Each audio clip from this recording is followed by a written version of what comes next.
Okay, let's unpack this. We're diving deep into a fascinating set of sources today, all centered around, well, the complex world of hypnotic investigation and what kind of information is perceived to emerge from those states. Hmm. You've shared a collection of articles, research notes, and some pretty striking personal accounts from the perspective of practitioners in this field. Yeah, it's quite a mix, but there are some definite threads running through them. Absolutely. So our mission in this deep dive is pretty singular. Oh, Take this stack of material and really pull out the most important nuggets of knowledge and insight as they're presented within these sources. right. Focusing on what the sources themselves claim. Exactly. We're going to explore some absolutely key themes woven through them, specifically the acknowledged profound challenges of getting pure information in hypnosis. Right. That's a big one. It really is. They're very upfront about it. And then what kinds of highly specific, consistent patterns or common elements are claimed to show up across potentially thousands of sessions, despite all that noise? Which is fascinating in itself, given the contamination issue. Totally. And then we'll dig into some particularly interesting individual observations or stories reported under hypnosis that kind of illustrate these broader themes. Some really specific examples in there. Yeah. So think of this as your shortcut to being well-informed on the claims made within this specific body of work. We'll give you the surprising facts, just enough context to connect the dots as these sources connect them. It's definitely a unique perspective, and one these sources are quite candid about the complexities of. They don't pull punches on the difficulty. Not at all. So as we begin this deep dive, reflecting on the material you've shared, what immediately jumps out at you as maybe the most foundational, maybe even counterintuitive starting point?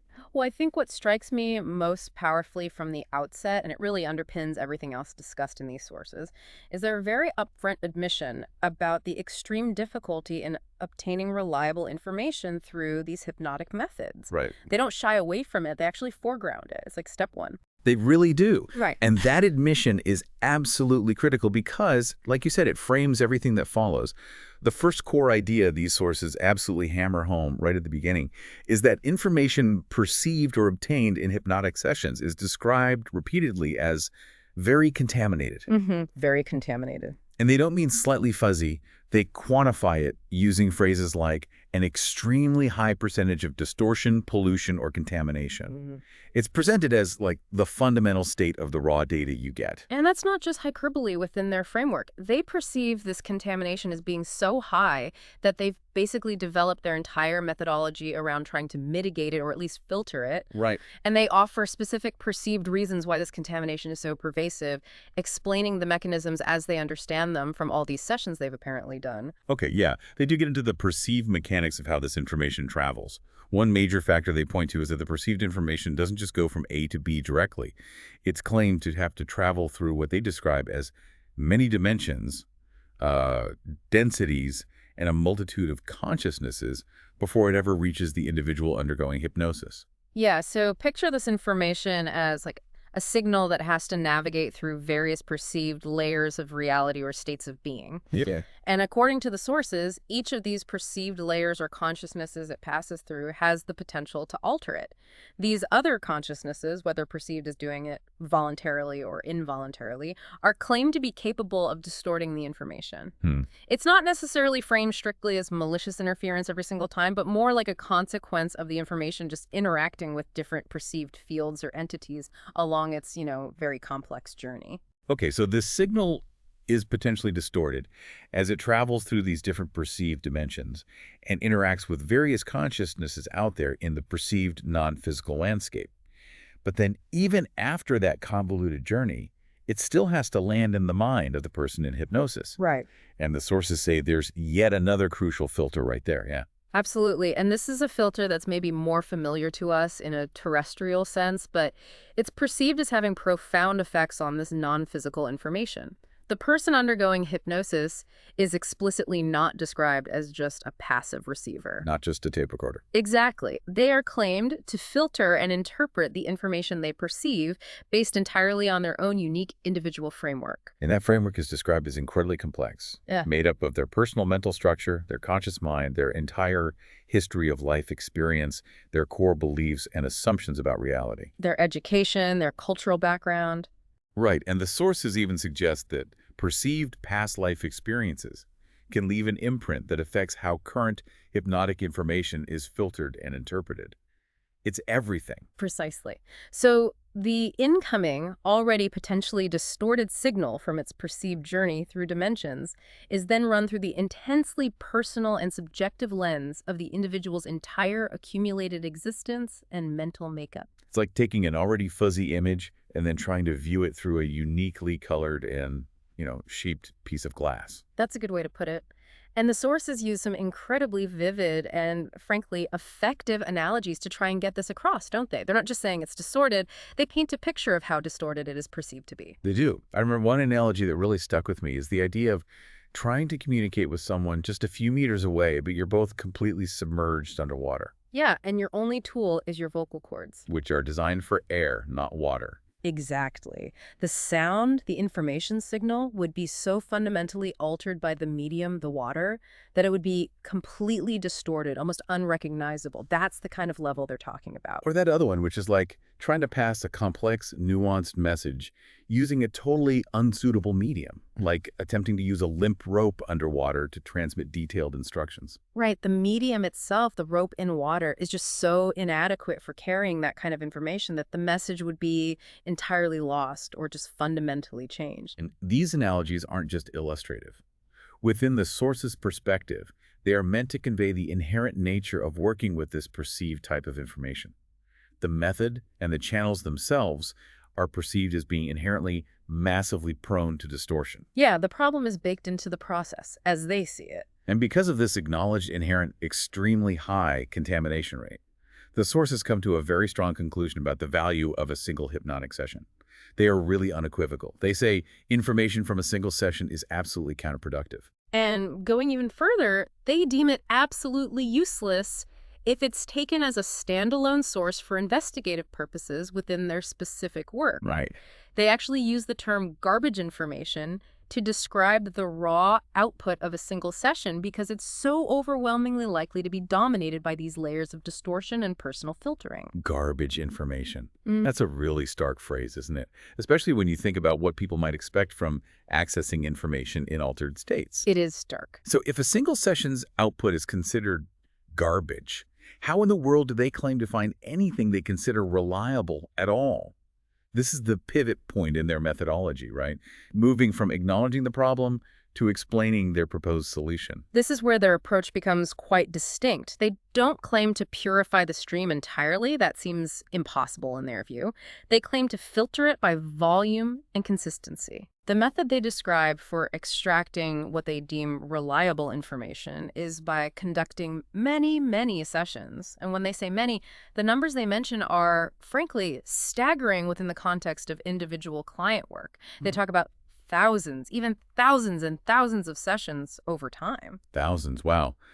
That's a monumental data set, especially if each one is potentially so contaminated. And these aren't all with the same person or the same operator, right? That would just amplify one filter. Exactly. The method involves conducting these thousands of sessions with different individuals undergoing hypnosis, often utilizing different operators or working as a team to gather and compare data. Yeah. The idea is that the sheer volume and the diversity of the sources undergoing hypnosis are necessary to try and average out or see through the individual filtering and the perceived layer-based contamination. It's like noise cancellation through massive repetition. So they're essentially building a massive database of these highly contaminated signals and then looking for the patterns that repeat across this vast collection, like finding the signal in the noise by seeing what keeps showing up. Precisely. What they look for and what they consider their version of reliable is information that is perceived as being the same in all or almost all of these thousands of sessions. Almost all. Okay. They're seeking points of consistency that appear common across a vast majority of independent reports. They even describe this level of consistency, given the perceived high contamination rate of each individual session, as proportionally abnormal. Meaning it stands out because it repeats so often, despite all the factors working against it. Exactly. It's significant because it cuts through the noise so consistently. Okay, so the reliability isn't about getting a perfectly clean signal. It's about identifying the patterns that are so strong they cut through the perceived noise and individual distortion across a huge sample size. But even this common information, the stuff that appears across thousands of sessions, is it still considered the absolute pure truth? No, and this is crucial for understanding their perspective. They are very clear that even the information that is common across the vast majority of sessions is still considered contaminated. Still contaminated, okay. It's not suddenly transformed into objective, unadulterated truth just because it's repeated frequently. So how can it be called reliable then? That seems contradictory. Well, it's taken as good or reliable within their system not because it's been externally validated as objective fact, but because it yields results in their specific work. Ah, okay. Practical application. Its reliability is measured by its utility as a tool within their practice, rather than its verification as some external absolute truth. Does it help them navigate or achieve an outcome for the client? If yes, it's reliable in that functional sense. Reliability based on practical utility within their framework. That's a really important distinction.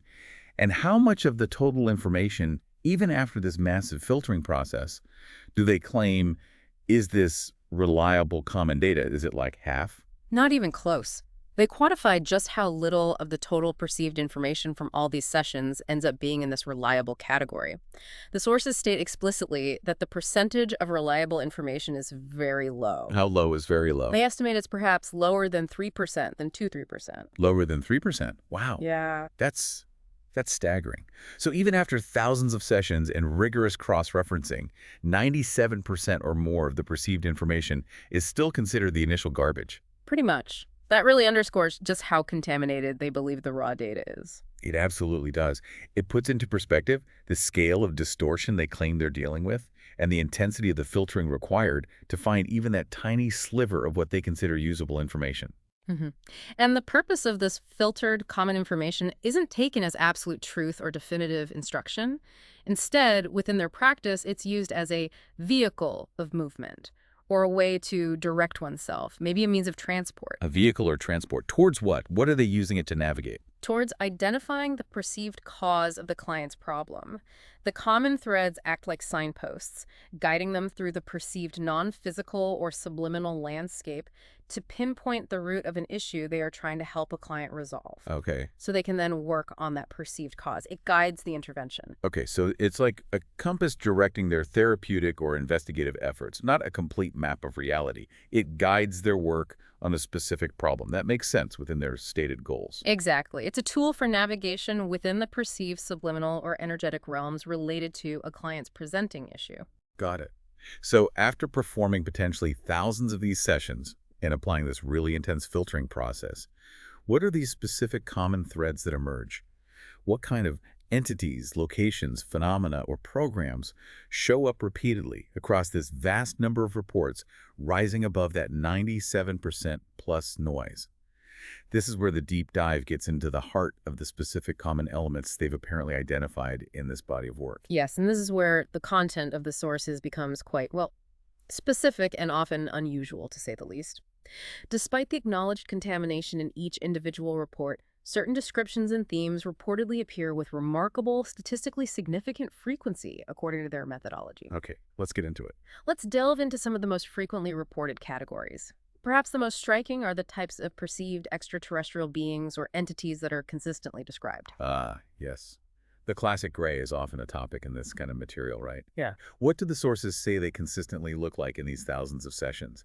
What are the common physical descriptions that appear again and again? Based on the common descriptions across many sessions, the grays are perceived to be of a certain relatively short height, although some sessions apparently report taller variations. Okay. They are consistently described as having strange bodies, gray or sometimes greenish skin, and perhaps their most defining feature is their large, black, almond-shaped eyes with no visible pupil, just those big, dark eyes. Right, the iconic image. Beyond the eyes, they are perceived as having almost no distinct mouth, nose, or ears, just subtle slits or features.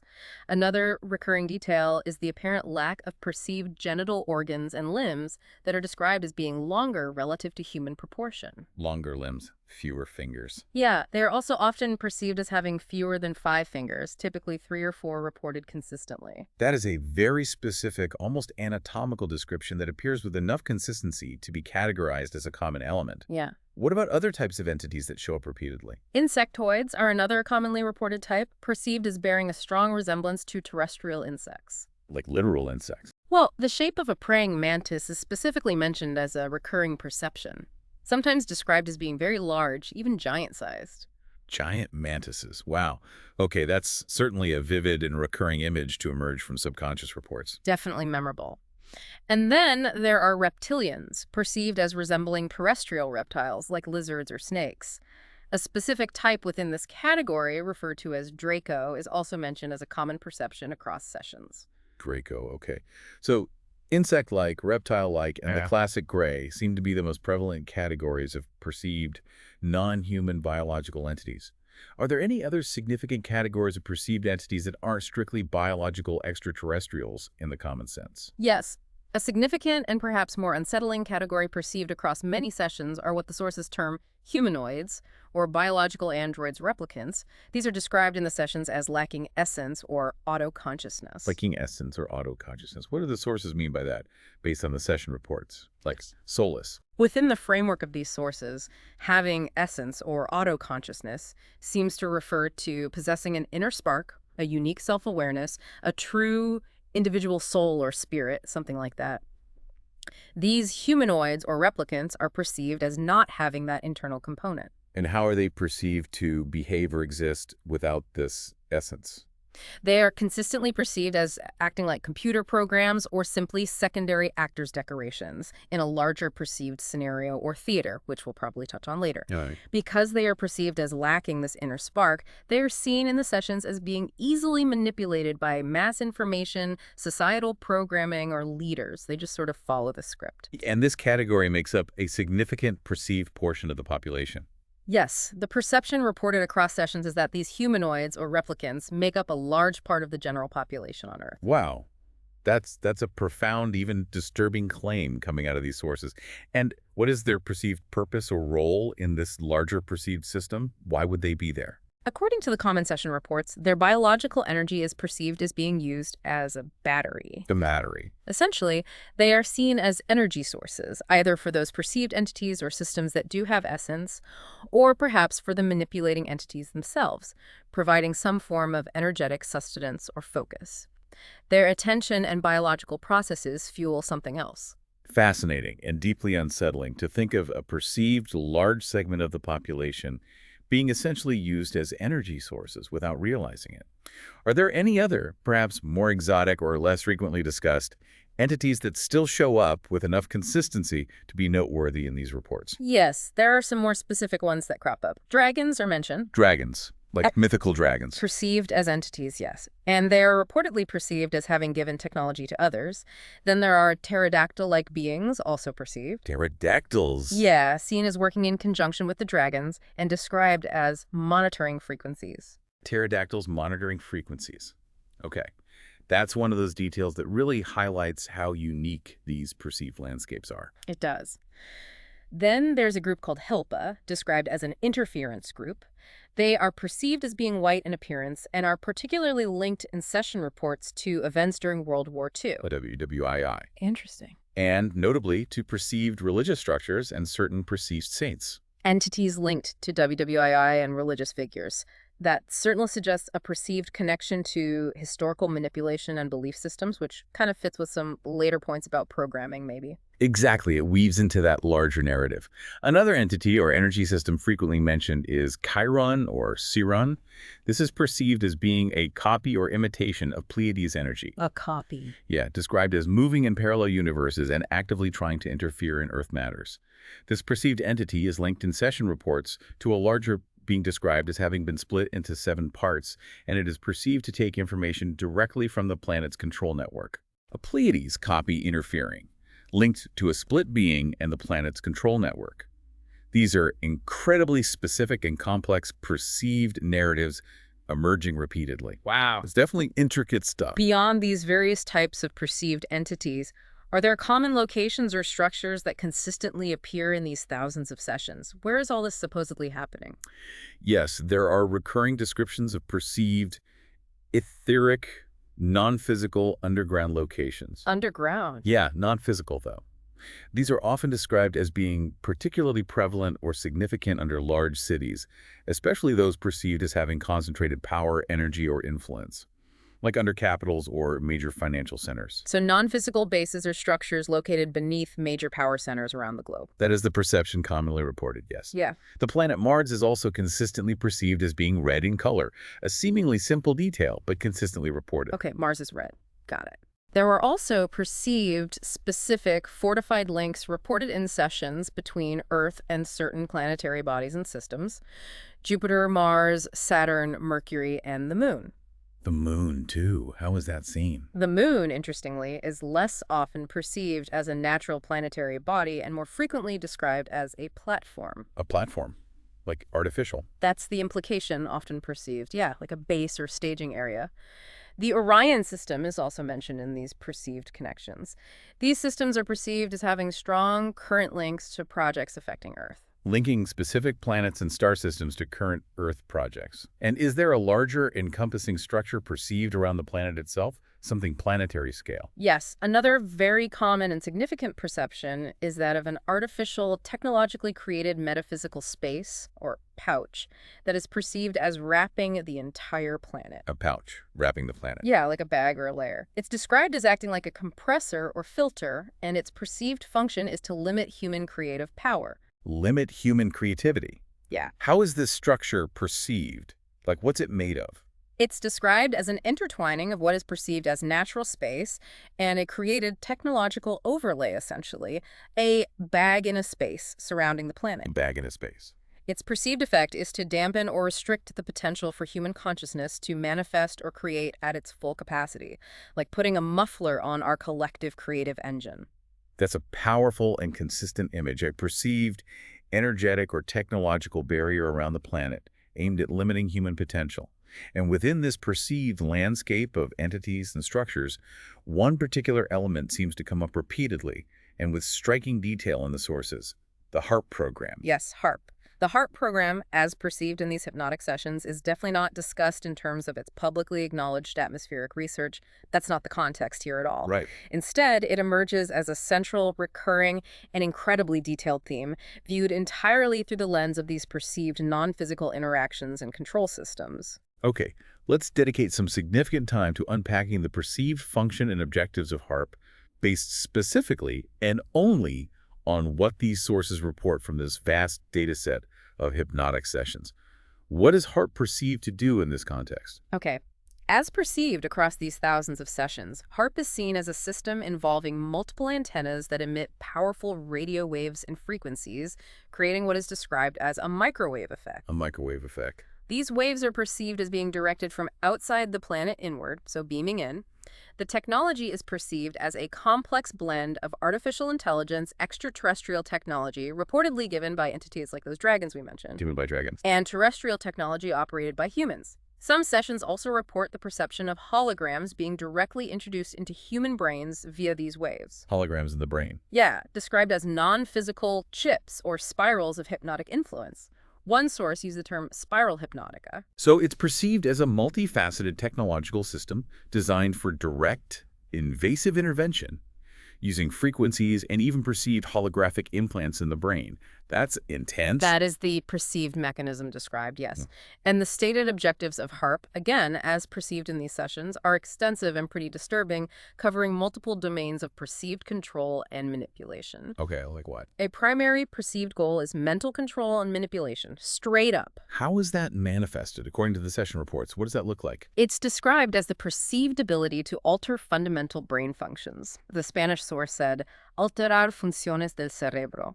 This involves perceived programming of thought patterns and behaviors, and the perceived insertion of specific images, sounds, and ideas directly into people's minds, like injecting thoughts. Direct mental programming and control of thoughts and perceptions. Wow. What are the perceived effects on cognitive function and physical well-being? Does it just change thoughts, or does it cause harm? Oh, it's perceived as causing harm, too. Sessions report perceived effects like a significant reduction in cerebral capacity.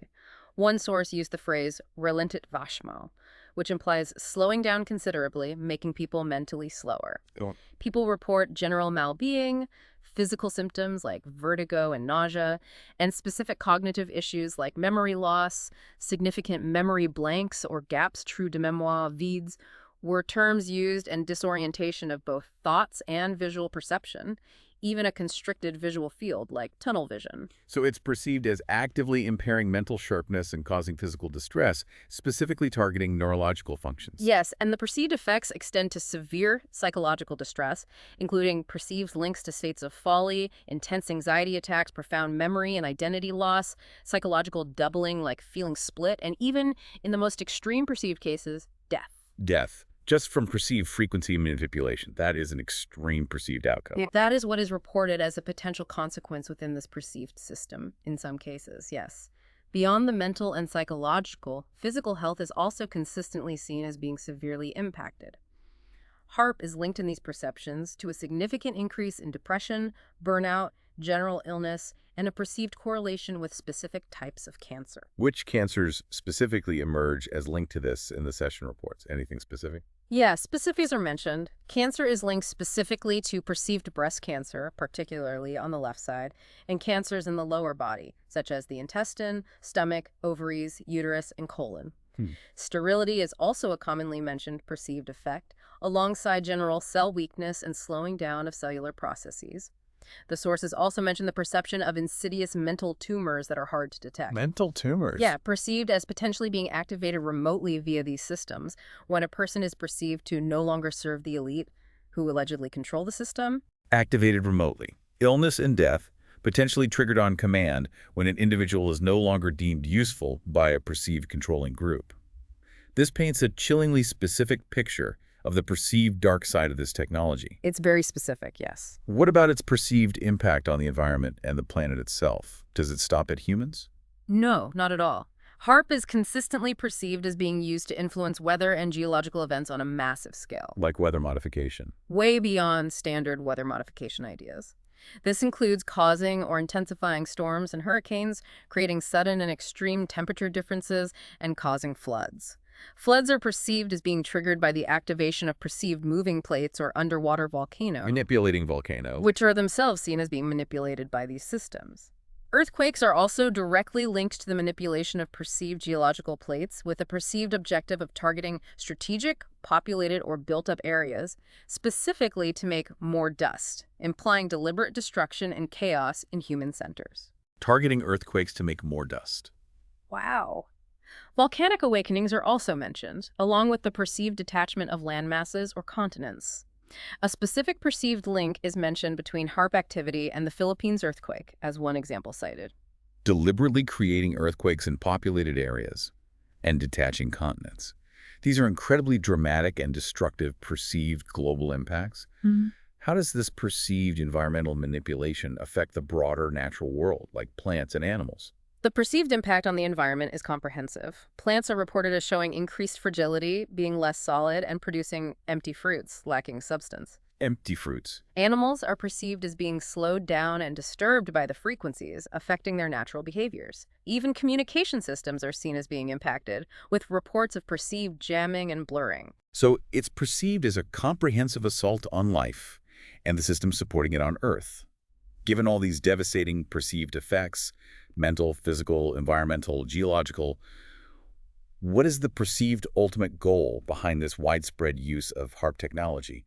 Why do all this? According to the overwhelming pattern in the session reports, the overarching perceived goal is population control and reduction. Okay. This is seen as being achieved through direct impact, such as deaths resulting from the perceived intensified events, storms, earthquakes, floods, and the perceived health issues like cancer and illness, as well as manipulating reproduction through induced sterility. Right. Another key mechanism for population control is perceived to be the creation of widespread chaos and fear, which keeps populations under control and prevents any perceived collective attempt to understand or escape the system. Fear is a tool. Population control and reduction through creating chaos, fear, illness, death, and impact in reproduction. And these sources also claim HAARP is perceived to accelerate diseases, like make existing ones worse. Yes, the sessions report that HAARP is perceived to agit plus fort, agitate or stir up more strongly existing viruses and bacteria, causing their moyeu se découple vite, their nucleus or core, to multiply very quickly. It is also perceived to légèrement slightly accelerate genetic mutations. Accelerating viruses and genetic changes adds another alarming dimension to the perceived health impacts. Who or what entities are perceived to be involved with the operation or development of HAARP within this framework? Is it just humans? Definitely not perceived as just humans. The HAARP program is consistently perceived as being connected to both inner Earth beings, intraterre, and various external entities, extraterrestrial. Okay, which ones specifically? Specific entities repeatedly mentioned as being involved include the insectoids, who are often perceived as being the head or masterminds behind the project, Insectoids in charge. and reptilians or dracos, who are seen as working in conjunction with them. The dragons are mentioned as having been the entities who originally gave this technology to humans, specifically for the purpose of creating fear and manipulation. So the dragons gave the tech for negative reasons, allegedly. That's the perception. Pterodactyls are perceived as having a role in surveilling the frequencies emitted. The Hilpa group is also linked to this system, along with entities from specific planetary bodies like Jupiter, Mars, Saturn, Mercury, the Moon as that platform, and the Orion system, all perceived as being involved in some capacity with these Earth-based projects. Wow. A deeply complex, multi-species collaboration involving terrestrial, intraterrestrial, and extraterrestrial entities, all reportedly working together on this perceived global control system centered around HAARP. What about the perceived mechanism and timing of these effects? Is it instantaneous when they flip the switch? The perceived timing between the initiation of an effect via HAARP and its perceived consequence varies according to the reports. It's described as being as short as 15 minutes for some effects, 40 minutes for others, or up to 2 hours, depending on the specific perceived target and intensity of the broadcast. Okay, so there's a delay. Seems so. The waves themselves are perceived as transmitting particles. These particles are consistently described as having a metallic, acidic smell and taste when perceived in the sessions. Smell and taste from waves. That's the perception. And they are believed to physically implant in the brain a perception linked to the idea of nanochipping facilitated by these frequencies. Particles transmitted by waves that physically implant in the brain. Yeah. That ties the perceived non-physical broadcast to a very physical, invasive outcome. And how does the perceived metaphysical plan translate to physical action on the ground? Who pushes the buttons? The perceived metaphysical program or intention is described as being transmitted energetically or via subliminal means to physical locations and the network of antennas. At these physical sites, human workers are perceived to carry out the actual tasks. Humans are involved. Yes, but these human workers are sometimes seen in the sessions as being under some form of mental control or even possession. That's the perception reported, enabling them to perform their duties, perhaps managing equipment or carrying out tasks without apparent emotional connection or conscious understanding of the broader perceived nefarious purpose, like drones. Human workers, potentially mind-controlled or possessed, acting as physical operators for a perceived entity-driven plan. That aligns disturbingly with the perceived control mechanisms aimed at human populations in general. Are there any specific anecdotes or individual observations that recur in sessions and are linked directly to HAARP or its perceived effects, like specific events? Yes, several distinct anecdotes came up repeatedly. The perceived gray, fine rain, which is often associated with chemtrails, Right. is explicitly linked in these sessions not just to chemicals dumped by planes, but to the HAARP waves. It's perceived that the waves amplify or utilize these chemicals for population control and reduction, describing them as an active photonym pesticide, an active or autonomous pesticide. So the perceived chemtrails are seen as a physical component that is activated or enhanced by the HAARP frequency broadcast, a delivery system activated by waves. Exactly, a perceived collaboration between chemical deployment and energetic broadcast. Also, recent catastrophic events, whether storms or geological, are perceived as often starting with a small, naturally occurring seed event, like a minor tremor or a small weather disturbance. Okay, natural start. That HAARP is then used to explode or intensify into a major catastrophe, like pouring gasoline on a small fire. Taking a localized event and turning it into a widespread disaster through amplification. Got it. That seems to be the perceived operational mode. Lights in the sky, specifically phenomena resembling aurora borealis, are sometimes perceived in sessions as being a visible manifestation of the transmission of these powerful waves from outside the planet, indicating their potency and reach into the upper atmosphere. So strange auroras might be HAARP effects, potentially. According to these perceptions, yes. Animal route changes, such as unexpected shifts in the migration patterns of whales or elephants, are also consistently linked in these sessions to HAARP's wave manipulation, rather than being attributed primarily to global warming or other conventional explanations. Redirecting animal behavior globally through frequency manipulation. Wow. And the specific cancers, as we mentioned, are not just generally linked, but sometimes perceived as being actively triggered via HAARP when a person falls out of favor with or is no longer useful to the perceived elite controlling the system, like a targeted hit. Target illness. Chilling. Finally, there's that figure mentioned. Ah, yes, the recurring perception of a figure referred to as musco or mascaras. This figure is consistently perceived as being an android, a non-biological operative. An android. He is linked in session reports to significant satellite booms and the reorganization of perceived military and extraterrestrial bases. He is seen as a spearhead for moon travel projects and is perceived to be directly connected to the core HAARP system. This Musco or Mascaras figure sounds like a key operative in this perceived system, an android linked to space operations, military bases, and HAARP itself, a central player. Where are these perceived HAARP stations physically located on Earth, according to the sessions? Any specifics? The session reports consistently indicate perceived stations in Alaska and across the United States. Other locations frequently mentioned include the Mediterranean Basin, India, Japan, and Australia. Okay, spread out. Antarctica is specifically highlighted as a location where the perceived interests of the manipulating entities are exceptionally high, along with Africa, perceived as important for land and population control. Antarctica and Africa as key zones of interest for these perceived manipulative entities. Interesting focus. And are there any specific perceived future projects linked to HAARP or the system mentioned in the session reports, perhaps looking towards the near future, say by 2030? What's next on the agenda? Yes, the Session Reports project perceived future events around 2030 that continue and intensify these trends. These include predictions of more intense weather and geological events, globally increased tornadoes, widespread volcano awakenings, and the moving or detaching of perceived continental plates. More chaos. More environmental upheaval. Genetic projects are also perceived to ramp up, involving significant changes in human cellular composition aimed at reducing decision capacity and autonomy, making people less able to think for themselves. Direct biological manipulation. And finally, there's a perceived vision of nature that appears outwardly green and radiant, but is described as fundamentally unnatural looking, possibly due to genetic or energetic manipulation, like wrong somehow. So, the perceived plan involves a continued escalation of environmental chaos, direct biological and genetic manipulation of humans to reduce their capacity for independent thought, and even altering the fundamental appearance of nature itself by 2030.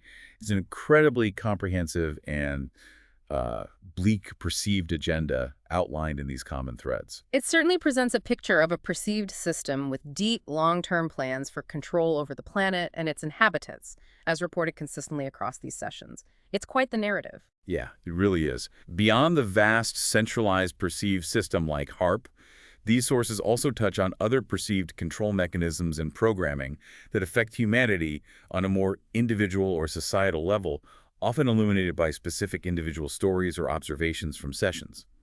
Let's explore some of those other aspects of perceived manipulation and control. Okay. One such mechanism frequently described is subliminal conditioning.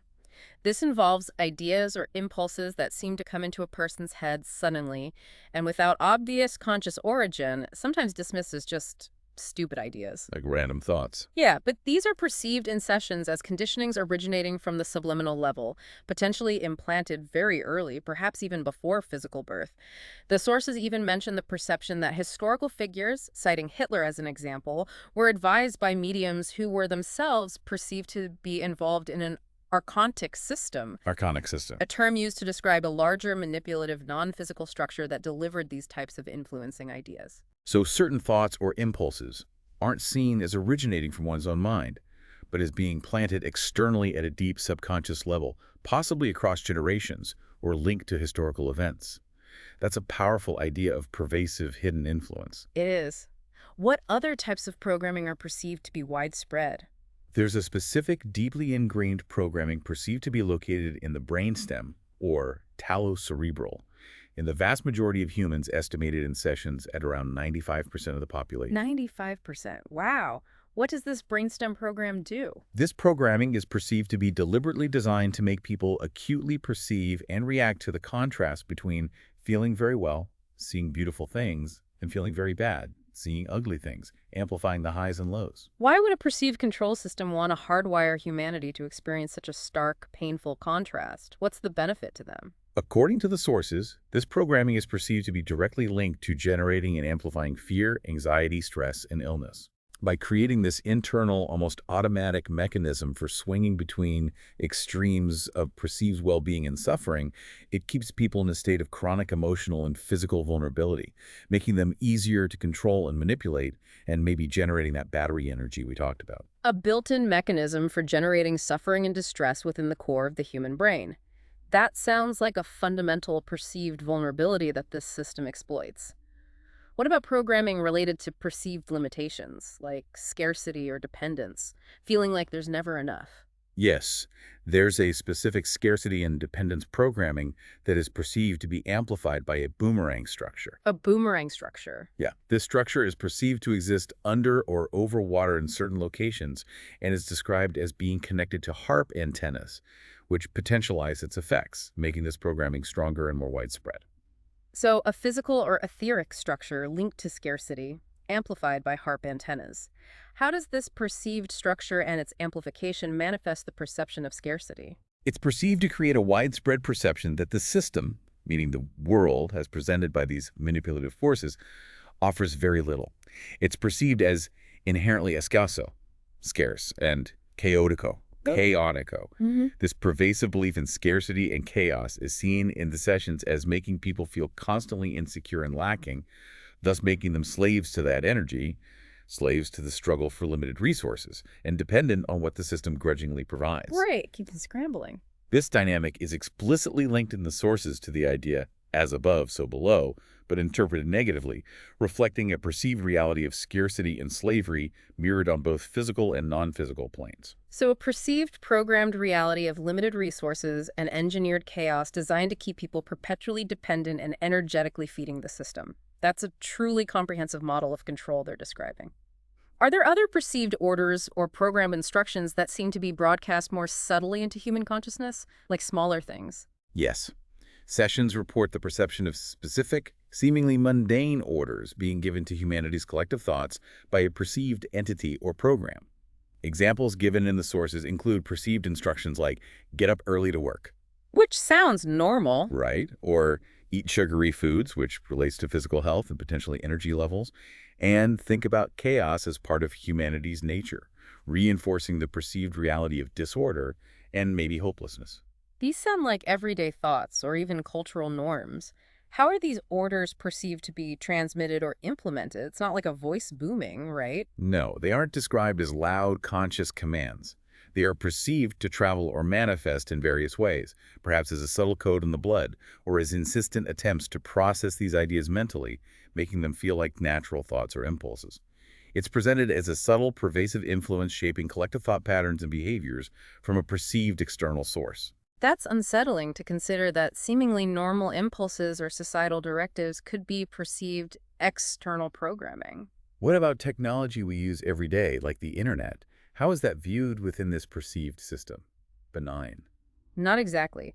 The internet is perceived in sessions as a non-terrestrial creation, introduced as a method of manipulation and control, even before artificial intelligence became the prominent concern it is today. So the internet itself is seen as part of the manipulation toolbox from the start. That's the perception. The sources suggest that the fundamental basis of much of our modern technology is perceived to have extraterrestrial or intraterrestrial origins, implying our technological infrastructure itself is not purely a human development, but potentially part of a larger perceived non-human system. So our technology is not only potentially used for control, but is perceived to have originated from the very entities or systems allegedly seeking to control us. That completes a perceived feedback loop, doesn't it? It really does. The courses also use a powerful analogy to describe the perceived nature of society's foundational systems, right? The big structures. They do. They use the analogy that the major controlled systems in human society, things like the political structures, the medical establishment, the educational systems, are perceived as being nothing more than a theater or an obra de teatro, a theatrical work supported by underlying pillars. A theater. What does that imply about these systems? That they're just fake? It implies that they are a performance, not genuine or organic structures operating for their stated purposes. They are perceived as being carefully constructed facades. And who are the actors? The manipulated humanoids or replicants we discussed earlier are perceived as being the secondary actors or merely the decorations in this theater. They're the ones who believe implicitly what they see and hear presented by these systems from perceived leaders, the news media, educational institutions, and other sources of mass information. This belief, this focus of attention and energy on the theater, is perceived to provide crucial energy or focus to the manipulators who are orchestrating the performance, even though the manipulated humanoids themselves are not perceived to generate their own energy in the same way as those with essence. Their belief fuels the show. So the belief and attention of the manipulated mass, even if they lack their own perceived spark, provides the necessary fuel or focus for the manipulators behind the scenes. And the perceived elite fit into this picture as well, the human elite. Yes, the perceived elite are described as being fully aware of the nature of the humanoid mass and actively manipulating them. This is seen through perceived control of voting systems, financial power, and political structures. This group is also explicitly linked back to the idea of specific cancers being activated in individuals when they are perceived to no longer serve the elite's interests. Right, that targeted illness idea again. It paints a comprehensive picture of a deeply layered, perceived, controlled reality. However, amidst all this discussion of manipulation and control, the sources also include perceived stories of individual will and potential resistance or capability within this system. It's not all doom and gloom. Not entirely, no. They do. And these stories offer a different dimension to the perceived reality. One intriguing example mentioned is the perceived ability to materialize something into physical reality, like materializing a house. Materialize a house, like poof. Well, maybe not poof, but bring it into being. This is described as being possible when the individual's will operates on an equilibrium frequency. An equilibrium frequency. How is that described in the sessions? What does that mean? It's perceived as a state where the individual's heart, mind, and physical grounding are all aligned energetically. When these three components are in harmony, the individual's will is perceived as being powerful enough to interact directly with reality and cause materialization. So it's not just about having a strong desire. It's about a specific internal state of energetic alignment that allows for manifestation. That directly ties back to the idea of perceived energy and frequency being fundamental forces in this model. Exactly. It highlights the perceived importance of the individual's internal energetic state in interacting with the perceived reality. The sources contrast this by saying that if you desire something that is not on this equilibrium frequency, your internal system is out of alignment. Oh, so? The mind might pull in one direction, the heart might race with anxiety or conflicting emotions, and the legs might tremble, indicating physical instability or lack of grounding. This perceived lack of alignment is seen as blocking the ability to materialize the desired outcome. That offers a perceived mechanism for why intention alone might not be enough. It needs this specific internal harmony. Fascinating. What about the perceived programming we discussed earlier? The scarcity, the contrast program. Can that be counteracted? Are people stuck with it? No, a key concept that emerges is the perceived possibility of deprogramming, actively removing or neutralizing this perceived programming. Oh. Not just from oneself, but potentially even from objects or spaces in one's environment or house that might carry residual energetic imprints of this manipulation, like clearing the energy. Removing programming from oneself and even objects. Yeah. That suggests a perceived ability for conscious individuals to directly dismantle these control mechanisms on a personal level. That's empowering. Absolutely. It implies a perceived capacity for self-liberation from these influences. And perhaps the most significant perceived capability discussed is the concept of humans who do possess essence or auto-consciousness. The ones who aren't the replicants. Right. They are perceived as being inherently impermeable to these perceived manipulation waves, like the HAARP frequencies or other forms of energetic control. Impermeable, like the waves just bounce off. How is that described as working? They are perceived as being able to naturally neutralize and even expulse these incoming manipulation waves simply through their presence, their internal frequency, and consistent internal practice, presumably practices that help maintain that equilibrium frequency or connection to their essence. So just being in that state protects you. That's the perception. The sources even provide a perceived estimate of the percentage of the human population thought to have this inherent capability, although it's seen as fluctuating, ranging between 2% and 10%, sometimes reportedly going up to 15%. A relatively small but significant percentage of the population is perceived as being naturally resistant or capable of actively neutralizing this pervasive manipulation. And the perceived effect of this individual neutralization by those with essence is not limited to themselves. It's perceived to multiply and expand outwards, creating a larger field of resistance. Like ripples in a pond. Something like that. This collective neutralization effort is seen in sessions as actively causing the manipulator's projects to fail, a perceived outcome frequently described using the phrase tiro por la culata, which basically means backfiring or shooting oneself in the foot. Huh. The manipulator's efforts are perceived to be turning against them as more individuals assert their essence. So the very presence and conscious state of individuals with essence is perceived as actively undermining and causing the collapse of the manipulative system. That's a powerful perceived form of resistance, completely internal.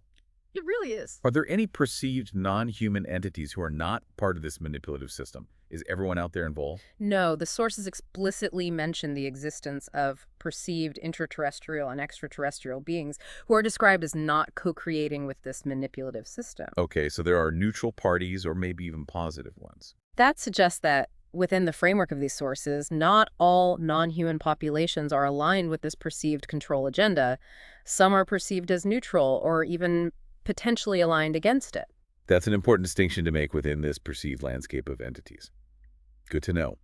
So, given all these perceived control mechanisms, the manipulative entities, and this glimmer of potential resistance, what is the perceived current state of this system and the outlook for the future, according to the session reports? Where are things heading? According to the recurring perceptions reported in the sources, the current situation is that the entire system or program is perceived to be in a state of failing. Failing? Really? Yeah, the manipulators are seen as struggling, reportedly improvising, and feeling increasingly desperate as their long-standing plans are being disrupted. Desperate. Is that linked to the perceived increase in human awareness or resistance we just talked about? Yeah. That neutralization effect. Yes, that seems to be the perceived reason. The pillars of the perceived system, those societal structures like politics, medicine, and education that were described as a theater, Right, the theater pillars. are described as actively falling or crumbling. This is perceived as happening precisely because more humans are connecting with their essence and presumably becoming less susceptible to manipulation or actively neutralizing the control frequencies. The audience is waking up, essentially. The perceived foundation of the entire manipulated reality is crumbling from within. Wow. And are there any specific timelines associated with this perceived shift? When is this crumbling supposed to really accelerate? The sources mention perceived changes starting now and intensifying significantly around the year 2027. 2027, that's quite soon. Yeah. This period is perceived as a crucial turning point where awakened subliminal parts of humanity are perceived as taking control, a concept described using the phrase "prial en mano los trilles," which implies a shift where the reins or control are being taken back by the awakened ones. Awakened parts taking the reins by 2027. That's a powerful, perceived, near-future shift towards greater autonomy. And the HAARP stations we discussed earlier, the central perceived tool of manipulation, what's happening with them now? Interestingly, in alignment with the perception of the system failing, the perceived HAARP stations themselves are described in recent session reports as currently being inactivated or not active. Inactivated. So the core perceived tool of this vast manipulative system is currently offline, according to these sources. That is the consistent perception reported in the more recent material. It suggests a perceived temporary or perhaps strategic pause in its operation as the larger system undergoes this period of perceived failure and desperation. Maybe they can't power it, or maybe it's not working as intended anymore. Fascinating. The sources also reiterate throughout that this entire situation, this complex interplay of perceived manipulation attempts and emerging resistance, is viewed by some consciousnesses, perhaps those operating at a higher perceived level, as simply an ongoing experiment or a game. Yeah, just observing. That they're observing dispassionately, not necessarily assigning labels of good or bad to the events unfolding. An observed experiment. Stepping back from the immediate perceived stakes for a moment, it's framed as a kind of cosmic game unfolding on multiple perceived levels, which is a whole other way to look at it. Definitely. Finally, was there any practical advice or perceived strategy given in the sessions related to individuals navigating this perceived complex environment? Anything people can do? Yes. One recurring piece of advice perceived in sessions, particularly relevant in the context of perceived energetic waves and frequencies, was the importance of nourishing oneself properly. Specifically, the advice is to solidificar su cuerpo físico, to solidify or strengthen one's physical body. Solidifying the physical body, how does that help against perceived energetic manipulation, like eating well? The perceived reason given is that a strong, healthy, well-nourished physical body provides a better defense, a stronger container or resilience against the perceived energetic and frequency-based influences being broadcast by the manipulative systems. Ah. The idea is that physical well-being is intrinsically linked to energetic resilience. A stronger body makes for a stronger energy field, harder to penetrate. So even within this incredibly complex and abstract perceived metaphysical battle for consciousness and control, the simple, tangible act of taking care of your physical body is seen as a fundamental form of defense or resistance.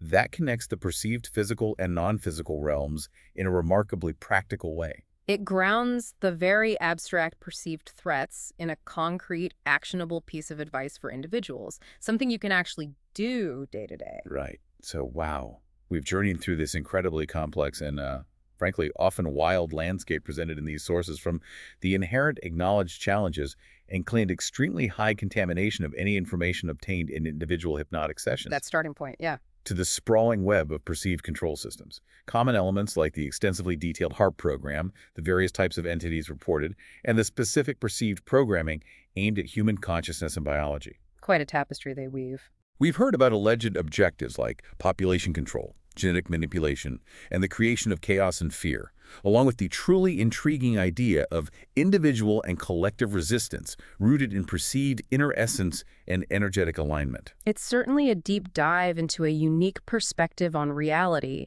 presenting a highly specific narrative that emerges consistently from this particular body of work, even with that upfront understanding that each individual report contributing to it is perceived as being heavily contaminated. So why does all this matter to you listening right now? Well, regardless of whether you accept these claims as literal truth, understanding the source's very candid claims about information contamination in this specific context is, I think, a powerful reminder. It encourages critical thinking about any source of information you encounter. Absolutely. Whether it's from a hypnotic session, a news report, a historical document, or a scientific study, how is that information filtered? What are its potential distortions or biases, conscious or unconscious? It makes you question the source.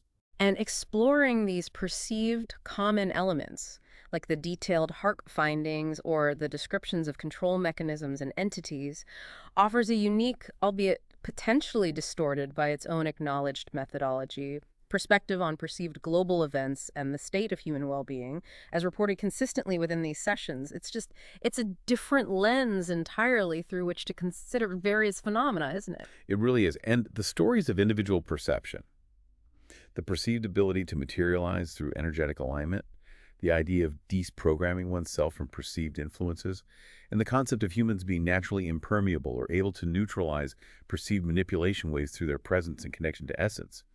Those ideas of individual and collective potential and resistance are profoundly thought-provoking.